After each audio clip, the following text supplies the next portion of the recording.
Alright, here we find ourselves in 5.5, and so we've gotten some practice with doing the identities, and we get to do even more. So they're going to go over the double angle identities. We actually, in a previous video, established that top one, that cosine 2a is equal to cosine squared a minus sine squared a.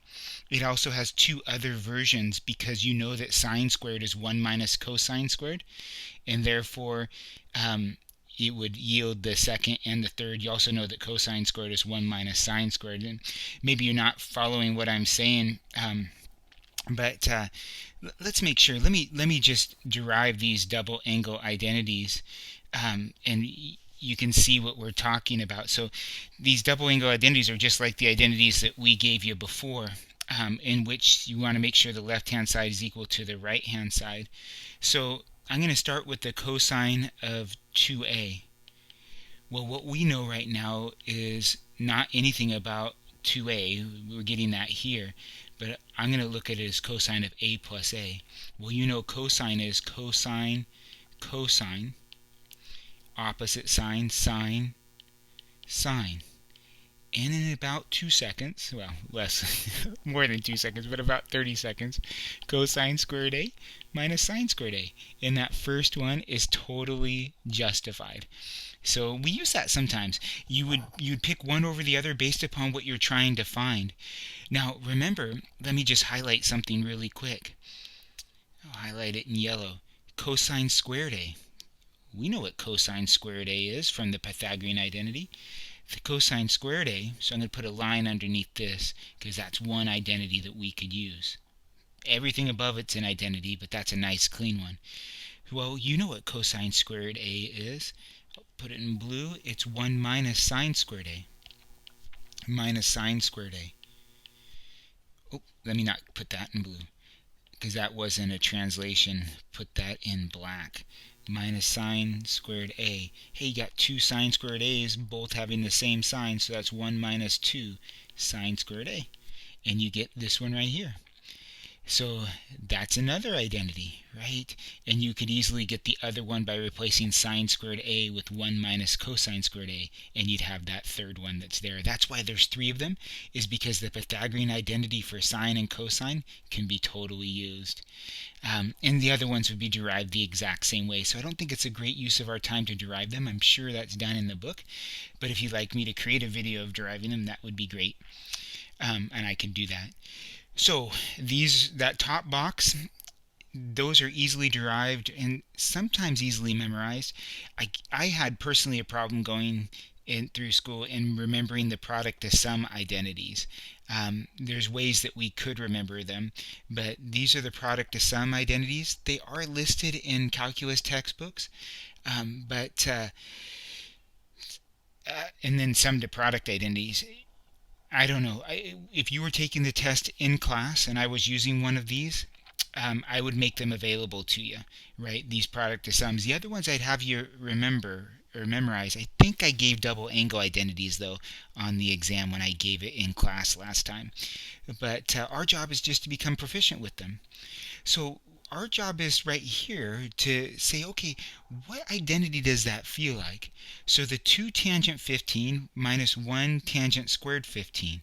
Well, let's go up and see if there's an identity that looks like that. This one right here. Let me highlight it in yellow.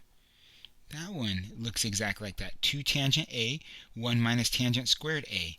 So what's a? A is 15 degrees. Well, remember what this was equal to. This was equal to the tangent of 2a, right? Or in our case, the tangent, we know a is 15, 2 times 15.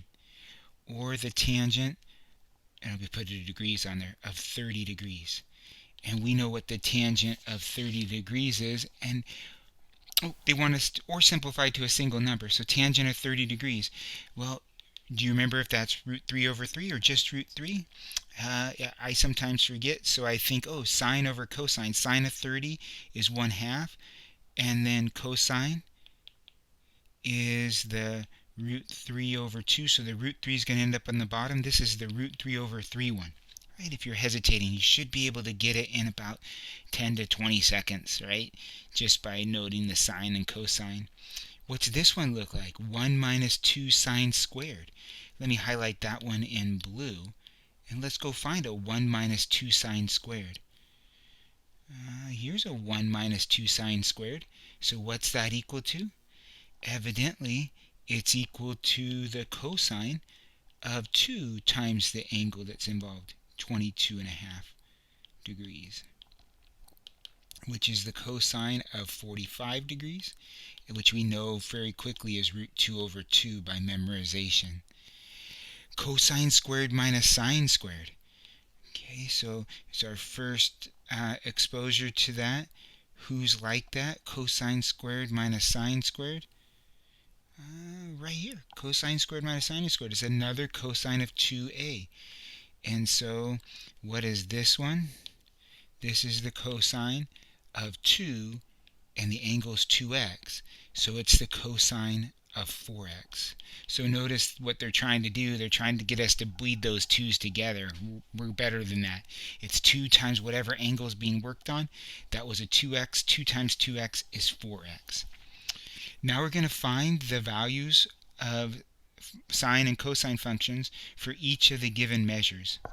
So we want to find the value for 2 theta. Okay, given theta is cosine theta is root 3 over 5. Okay, so how do we do this? Well, one great way to do that is, well, we need to know what sine of 2 theta is. So I don't know if the question's making sense to you. They want us to find the sine and cosine of each angle measurement. So they want us to find the sine of 2 theta, and they'd also like us to find the cosine of 2 theta. You want to use as much of the information they flat out give you as possible. So if you remember, cosine 2 theta is 2 cosine squared theta minus 1, right? It's also 1 minus 2 sine squared theta, and it's also cosine squared theta minus sine squared theta. So why did I choose this one? Because I have all the information given to me. I don't need to do anything else. This is just root 3 over 5 squared minus 1, which is 2 times 3 over 25 minus 1. Okay, which is 6 over 25 minus 25 over 25, or negative 19 over 25. Perfect. That's what the cosine of 2 theta is. They're telling us that sine's greater than 0 and cosine's greater than 0. We definitely know we're in quadrant 1. If you double a quadrant 1 angle, you end up in quadrant 2, so it makes perfect sense that our cosine's negative. So they are giving us the angle. Now, why do they have to give that to us? Because I don't think we're going to be able to figure out sine of 2 theta without it. Sine of 2 theta, if you haven't memorized it yet, is 2 sine theta cosine theta. And there's no other representation. So I knew this so far. This was root 3 over 5. I need to know what sine theta is. No problem. We know it's a quadrant 1 angle. That's why they had to tell us. And so cosine theta is root 3 over 5. And so if we use the Pythagorean Theorem, 25 is equal to 3 plus y squared. We're going to quickly figure out that y is equal to root 22 using our pre-algebra arithmetic when they first introduced square roots, and we're using that. So what do we have? We have root 22 over 5. And so what do we have? We have 2 root 66 all over 25. 66 I don't think splits up. It's a 6 and 11, which is a 2, a 3, and 11. So we are done. It's not surprising that it's positive, because we know that if we double the angle theta, which is a first quadrant angle, we end up in the second quadrant. And so we get to do that great math that we were doing in the very beginning of the class, figuring out what other sines and cosines are given 1. Now here's something interesting. We need to figure out the sine of theta and the cosine of theta. And what do we know? We know the cosine of 2 theta is equal to 3/4, and theta is in quadrant 3. All right, that'll tell us the sines in those. So my advice would be to to take the representations for 2 theta that just involve 1. So if you remember, it was 2 cosine squared theta minus 1. I remember that the cosine theta is first when it's cosine theta, so that's how I remember it. This is now 3/4 is equal to 2 cosine squared theta minus 1. We'd have to add 1 to both sides. Hopefully you know then that that's 7/4 is equal to 2 cosine squared theta. Divide by 2, which is the same thing as multiplying by 1/2. 7/8 is equal to cosine squared theta. And now we're going to take the square root. Now you know that when we take the square root, it's a plus or minus. But we know because theta is in quadrant 3, it's going to be a minus. And it's going to be root 7 all over 2 root 2. They won't leave it like that, and I won't give you full credit if you leave it like that.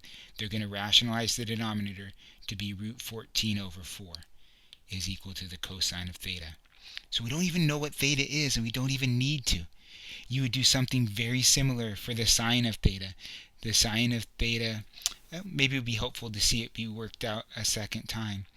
So the other thing that we know, so let me put a box right here so we can keep that work. We also know that cosine 2 theta is equal to 1 minus 2 sine squared theta. We derived that together. So this is 3/4 is equal to 1 minus 2 sine squared theta. So we would subtract 1 and we would get negative 1/4, right? 3/4 minus 1 is negative 1/4 is equal to negative 2 sine squared theta. We divide by 2 and get positive 1/8 is equal to sine squared theta. And so it is in the third quadrant. So that tells us that the sine of theta is also negative, and it's going to be 1 over root 8, which you know is negative 1 over 2 root 2, which you know is, root 2 over 4. And so you can get a nice answer that way. So you're using all your arithmetic skills. If you're bogged down on adding fractions, that's going to haunt you for the rest of your math. It was never supposed to. That's why we stressed adding fractions. You could have thought your teachers were mean. They were just trying to prepare you, especially if you were going this way. So verify each identity. So we got some identities that are happening here for the last few questions. I think there's 4 more that remain. And so verify this identity. Cosine of 2x is equal to 1 minus tangent squared x over 1 plus tangent squared x. Personally, I would start on what I felt was the messiest side and try to get a relationship that I know is cosine 2x. I would think to myself, because a tangent squared is involved, that it is a Pythagorean identity. And so the only Pythagorean identity I have confidence about is that sine squared x plus cosine squared x is equal to 1. If I'm just relying upon my memory, I need a tangent squared. I know tangent squared is sine divided by cosine, both squared. So I'm going to divide everything by cosine squared x, and I'm going to get tangent squared plus 1 is equal to secant squared x. So that helps me decide which one that is. So, it's tangent squared x plus 1. Now you could look at notes and come up with that, but make sure you get them memorized at some point, or could derive them like I showed you, because you're going to need them. So what did we just find out? We just found out that this whole thing is really secant squared x. Now, you should know from your work in Algebra 1 that having a single denominator is great, right? All of this is algebra. So we're using trig right away, but now we're doing algebra. Algebra then says, well, let me just write what we have. You did polynomial multiplication, and they always did a monomial section and then a binomial. And you loved the monomial, because what you did with the monomial is you split it up.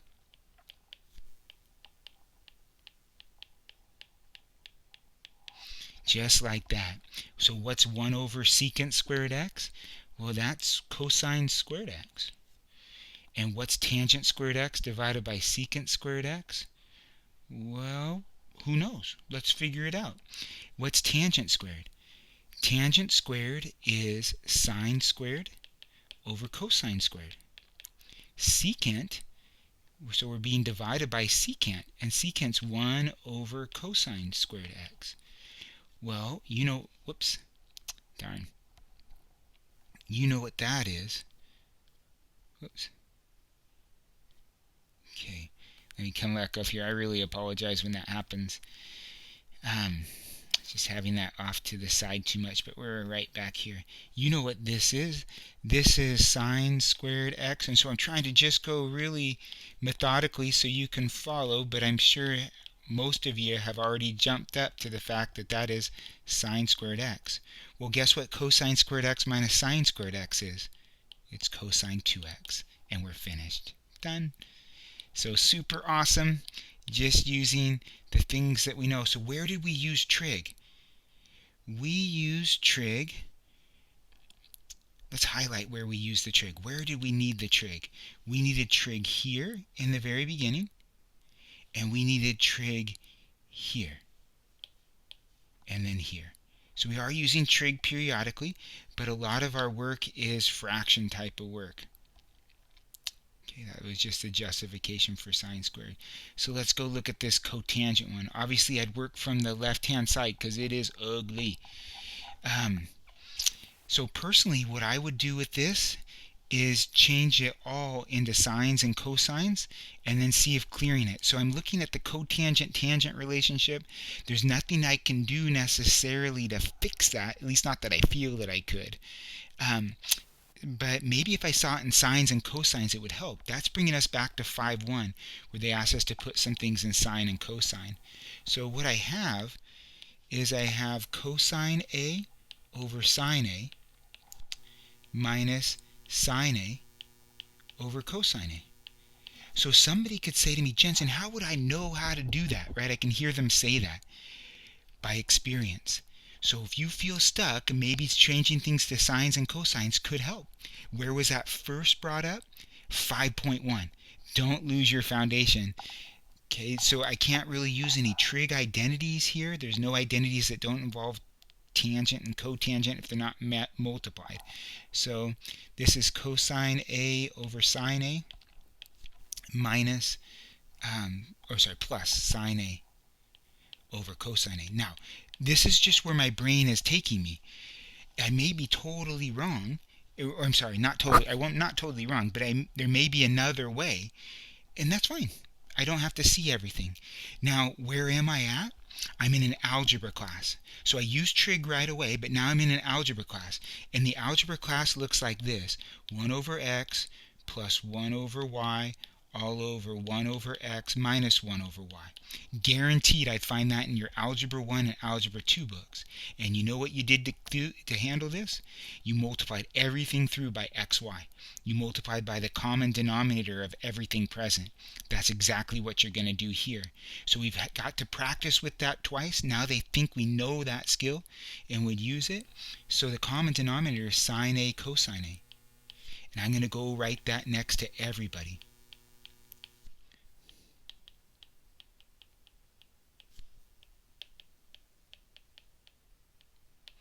And let's see what we get. So we are going to start canceling some things out. Sine A's go away. Cosine A's go away up top. On the bottom, sine A's go away. Cosine A goes away. And what are we left with? We're left with cosine times cosine for cosine squared A minus sine A times sine A for sine squared A all over cosine times cosine for cosine squared A plus sine A times sine A for sine squared A. Exactly like you'd have in an algebra class. Now take a look at the bottom. What's sine squared plus cosine squared? Or equivalently cosine squared plus sine squared? It's 1. Can't really do anything for the top. So I'll stress that. So dividing by 1 just leaves it the same. And look what you have. You have the answer. Cosine of 2a. And we're feeling really good. Now we're feeling good because we're trying things, right? So your job in watching these videos is to make note of some tricks and then try to use those tricks. I call them tricks. Probably should call them methods. But you're looking for those key points. So now we get this big mess right here. And so what in the world are we going to do with something like this? I don't know, right? Obviously we're going to work from the left-hand side, so we need to just do something. So even though this is in 5.5 or whatever, we don't necessarily have to be limited to just a 5.5 idea. So personally, what I think I would do is take these guys that are sums and differences and write them out. It's going to be a mess, but the mess should work out to be something simple. That's what they're saying, at least. So I'll just try my best to keep this straight for you. So cotangent theta is going along for the ride. I'll put the new stuff in blue. We are going to replace tangent of theta plus pi. You know what that is from the last section. Tangent theta plus tangent pi all over 1 minus, right, opposite sign, tan theta times tangent pi. So we're using our trig identities. Minus, I don't want to lose that minus, and then we got to be really careful here. That's a product of those two things. And so I'll put a big bracket there. Sine theta, sine of pi minus theta is sine of pi. Okay, so what's sine? Sine's the one that does sine, cosine. Keeps the same thing in the middle. Cosine, sine of the two things. And then if we go to the cosine one, cosine's the one that does cosine, cosine. Opposite sign, sine, sine. Now, you could think, oh my goodness, that is awful. What do you know? What do you know about tangent of pi? That's in there. There's some numbers in here. What do you know about sine pi? What do you know about cosine pi? Let's worry about those first. What about tangent of pi? Tangent sine over cosine, here's pi. Okay, sine is 0. Cosine is -1. This is 0. Sine of pi, 0. Cosine of pi, -1. Okay, so some of these are just numbers. I also see a cosine of pi over 2. Guess what cosine of pi over 2 is? It's got to be 0. And sine of pi over 2? You know that to be 1. So we're going to go just plug in known values into this. I apologize, I've seen how much room I have. So take a look. Let me just come in here and I'll use a red pen. Tangent is 0. So this is 0 and this is 0. So what do I have? Out of that whole thing, I have cotangent theta times tangent theta. That's the only thing that comes out of that blue marker. And in fact, I'll put the blue brackets around it again. Just tangent theta comes out of that. Minus. And then what do we have here? Let's go red again. Red. Sine of pi is 0. So this is 0. Cosine of pi is -1. This is -1. So out of that whole first bracket comes minus a minus sine theta or sine theta. That's it. That's what comes out of that whole first parenthesis. Because they didn't pick things at random, there's pi's and pi's over 2. You know it's going to clean up. They told you it was going to clean up a lot. They said, look what it's equal to. How about this -1? Apologize. Now we're dealing with I used that -1 already. Pi over 2's. Cosine of pi over 2, 0. Sine of pi over 2, 1. 0 times cosine theta is still 0, plus 1 times sine theta. Look what we have in here. Just sine theta. That's all that works out. So your job is to be patient. Your job is not to say, this sucks, this is terrible, I can't do this. Yeah, you can. Just slow and in control. You chose majors that have you think this way. Now let's talk about what cotangent times tangent is. Remember what cotangent is. I would just write the answer, but let me just make sure that you see. It's just 1 minus sine squared theta. Well, what's 1 minus sine squared theta? That's from the Pythagorean identity. We know sine squared theta plus cosine squared theta is equal to 1. So whenever I see a sine squared and a 1, a tangent squared and a 1, just like up here, right? What did we see? We saw a tangent squared and a 1. I didn't remember what the identity was, so we went and derived it. You're thinking Pythagorean identity when that happens. And if you move this sign over, it's 1 minus sine squared, and guess what it's equal to? Exactly what they said it was going to be equal to, cosine squared theta. So that big old fat mess is just cosine squared theta. This last one is good. So they want you to express cosine 3x as a trig function of x. And so there's no triple rule. What we need to do is go through something like this, that the cosine of 3x is the cosine of 2x plus x. That's how I would start. Okay. Because we only know things about two angles being added, right? And so we got to be careful. So this is what? Well, we remember it's cosine of the first times cosine of the second, opposite sign, sine of the first, sine of the second. And we're looking good. Now, we can replace this cosine 2x with a myriad of things. When I worked through this problem, I chose to replace it with 1 minus 2 sine squared x. I had other choices.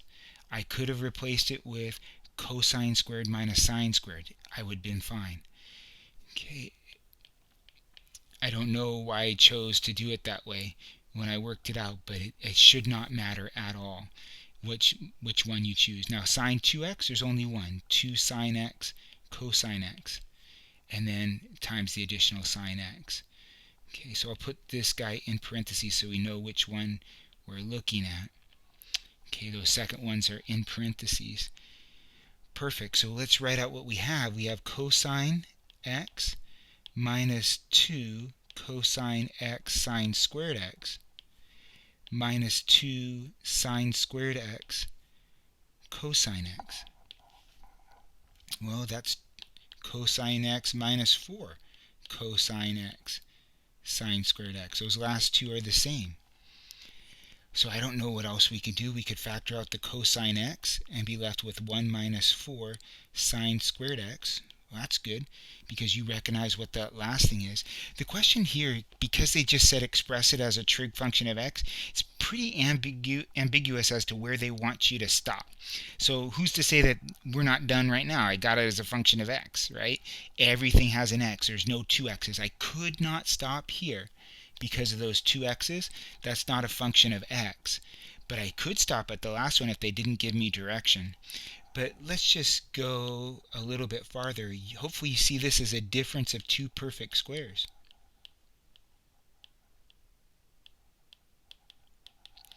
And that's a different way to go about that. So that could be a representation. The other thing that could happen is that we could try to get it all in terms of cosine x. I'm not sure if that's any better than what we have up top. What if I try to get it all in terms of cosine x? So this is cosine x times 1 minus 4, and sine squared x is 1 minus cosine squared x. I could try to get it all in terms of one trig function. So that's cosine x times 1 minus 4 plus 4, I guess, cosine squared x. And so that's cosine x times negative 3 plus 4 cosine squared x.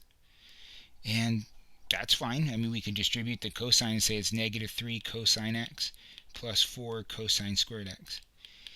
anything is fine as long as it just has an X in it. So that one probably wouldn't be a great test question. What would be is if I asked you to show it was that last piece, right? If it was structured more like, hey, show it's that right-hand side. So get good practice as you go through the homework. It's really, really good skill set because it's critical thinking, and that's what you need in the future.